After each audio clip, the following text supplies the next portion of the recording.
would you like to spend your 7 minutes sharing with us the European perspective?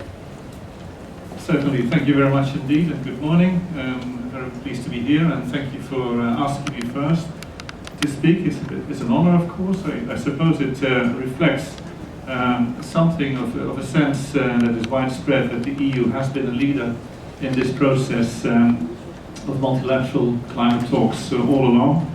We're proud of that, of course, but certainly not so satisfied either, sit on our laurels, because at the end of the day, what matters is the result that we obtain in December this year in Paris.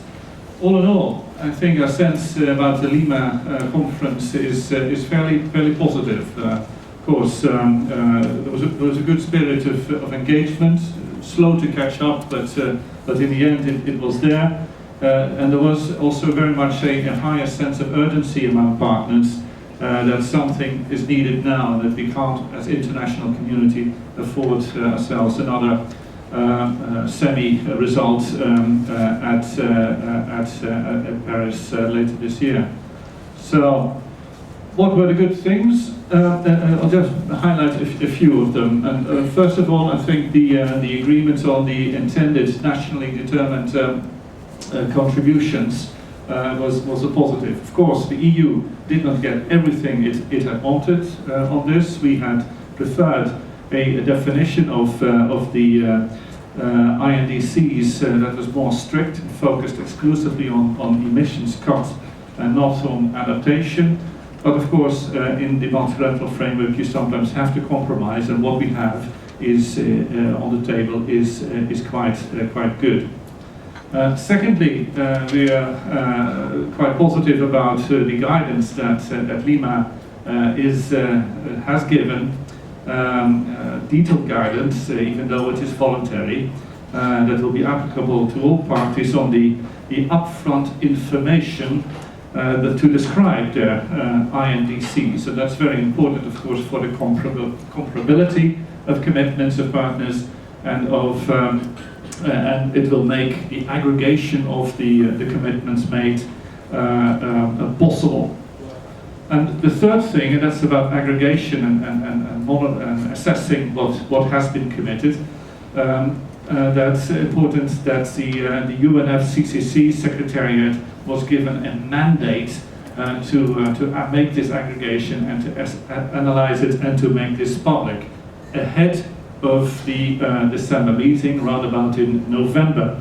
And that, of course, was for quite a few countries previously a very sensitive element, but fortunately we're very happy that this was agreed. Other topics is that, of course, we have now got a draft text for the final agreement. I think it's positive. It's also fair to say that it's a little bit of a dog's dinner. Everything was put into it that came up in the minds of the negotiators, so it's totally internally incoherent as a text, but everybody knows it, and but it is something to start from. A key thing to stress for us and for many others is the new flexibility and the movement that we've seen on the differentiation between countries in terms of their levels of development. You'll agree that previously we had this firewall between the developed and the developing economies. Now that firewall was hugely out of date. The definitional basis of it was out of date and overtaken by the realities of economic development, particularly in the emerging economies. And I think what Hannah has just said is very much a case in point of that. And so, in other words, the definition of the distinctions between countries has become much more broader and will not only look at differentiated responsibilities, but also at capabilities, as well as at different national circumstances. And that, of course, will put us in a totally different sort of ballgame. What are our priorities ahead of the next step in Paris? And in this the remainder of this year. First of all, of course, we have to iron out further this differentiation aspect, and secondly, we have to make sure that countries indeed commit to their promise to announce the INDCs on time as soon as possible, and the EU will be liaising a lot with all the key partners, the G20 to start with, but of course also other emerging economies. Thirdly, the finance side, two things there. First of all, the EU will continue to find it extremely difficult for internal budgetary reasons to sign up to financial perspectives that go beyond 2020.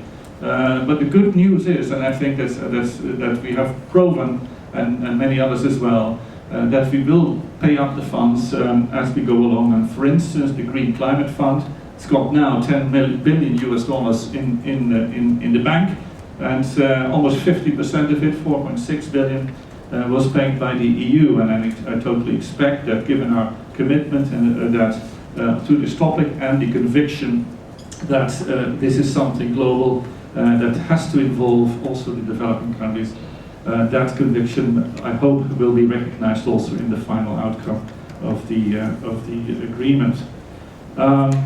So we have a big agenda ahead, starting with a meeting just 2 weeks away from here in Geneva, 8 to 13 February, followed by the UNFCCC meeting in June, and several other meetings. The G7 energy ministers are meeting, and there are, of course, hosts of bilateral meetings between the EU and partners over the course of the year, in which we will further try to promote progress. Our bottom line is what we offer. The EU, as you know, has adopted a legally binding goal of a 40% cut in CO2 emissions, not based on 2505 or 1995, but on 1990 as a comparable. We're on the way to reaching, and maybe a little bit overshooting, the 20% goal of cuts by the end of this decade, but by 2030 we aim to be and will be at 40%. Two other important indicators and targets are raising the share of renewables to 27% of our energy mix. We're now standing at about 16%, if I recall. And thirdly, raising energy efficiency by 25% by 2030 compared to 1990. I'll stop there by making one comment on China. Definitely China will have to play a key role. What we've seen in the past year or so, 2 years in a way, but particularly in the past 2 or 3 months, is really phenomenal, and it bodes well for a much stronger and proactive leadership role of China in this whole debate, on which will be good for everybody. Thank you. Thanks, Vincent, for sharing your insights and perspective, and then showing all the good signs, and then the priorities that the EU is going to take, and then the bottom line, and then your views on China should be taking the lead. The next one that I'm going to invite is Mr. Joe Fong from Hong Kong government, from EPD, to share some of his observations and reflections after his trip to Lima. Mr. Fong, please. Good morning, everybody. I see many familiar faces here. Yes, I have been attending the COP conference in Durban, Doha, Warsaw, and Lima. As you may all know, the outcome of the Durban COP in 2011 was the setting up of the ADP, or the Ad hoc Working Group on Durban Platform for Enhanced Action, which is tasked to develop a new global agreement with legal effect for adoption in COP21 in Paris later this year.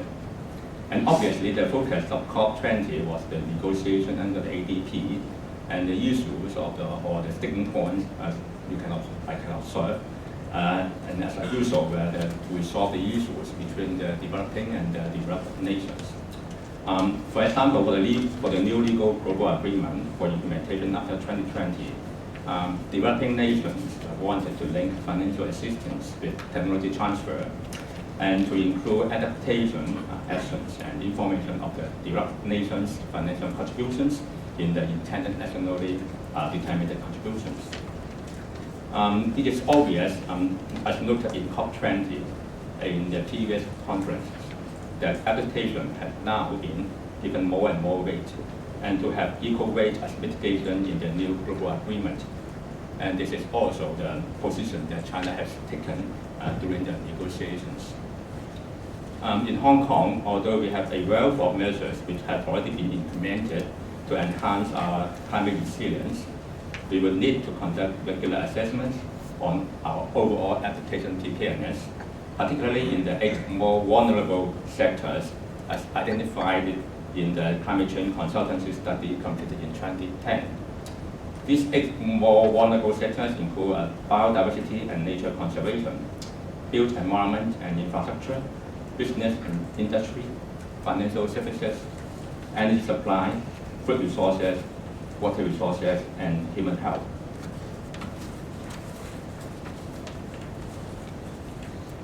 We have also attended the SAR events held at the China Pavilion to get to know more about the latest thinking in China on combating climate change. We noticed from the speech from Mr. Se Zhenhua, the Vice Chairman of the National Development and Reform Commission and the head of China delegation, that China had confidence in beating the committed peaking of carbon emission in around 2030. He said that the commitment would mean that even with the economic and population growth and continuous development in industries and urbanization, there should be no increase in carbon emissions beyond around 2030. And this could only be achieved by using more renewable energy and improvement in efficient use of resources and energy to achieve low carbon development. This could also lay a clear policy to guide investments in green development and technologies. In lieu of the committed peaking of carbon emissions in around 2030, provinces and cities had to consider ways to achieve low carbon and green development, and they would be required to submit plans as to how they would achieve this. Also, 6 provinces and 36 cities at different developmental stages are participating in a pilot scheme to see how and when they could peak their carbon emissions.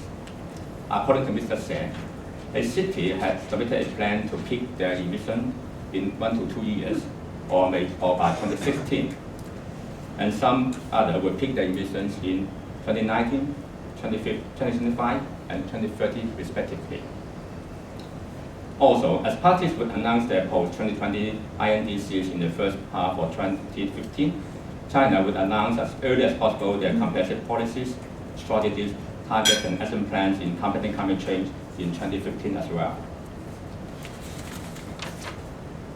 While we in Hong Kong our primary focus now is to take forward the measures set out in the Hong Kong's climate change strategy and action agenda to achieve the 2020 carbon intensity reduction target of 50 to 60% with reference to the 2005 level. We will need to keep in view the release of China's future plans and start considering what further actions we need to take to reduce our emissions beyond 2020. We are considering conducting a new round of consultancy study, which, among other things, would conduct projections of our greenhouse gas emissions beyond 2020 and up to and beyond 2030 as well. So I would like to stop here and we'll leave the time for discussion later. Thanks, Mr. Fong. In particular,